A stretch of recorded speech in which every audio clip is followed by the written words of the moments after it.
இப்போ அவங்க கையை வச்சு அவங்க குத்தி கொண்டு விடுதலை சிறுத்தைகளா இருக்கட்டும், இன்னைக்கு திமுகவா இருக்கட்டும், கம்யூனிஸ்டுகளா இருக்கட்டும், இன்னைக்கு விடுதலை சிறுத்தைகள் என்ன சொன்னாங்க?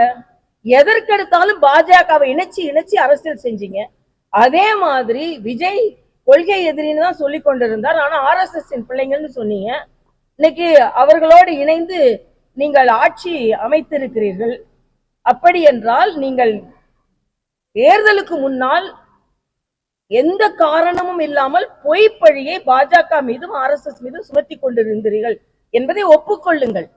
இன்று அவர்கள் கட்சியை சார்ந்தவர்களுக்கே அவர்கள் அரசவையில் பங்கு கொண்டது பிடிக்கல. அதுவும் திருமாவளவனே சொல்றாரு, எனக்கே பிடிக்கல.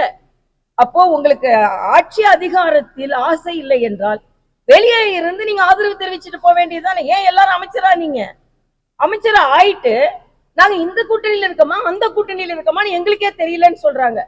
அப்ப எந்த நிலைப்பாடு இந்த அரசாங்கத்திடம் இருக்கிறது? அதனால இந்த அரசாங்கம் மக்கள் அறுதி பெரும்பான்மை கொடுத்திருக்கிறார்கள். ஆனால் தினமும் ஆட்டம் காணுகின்ற அரசாங்கமாகத்தான் இருக்க போகிறதோ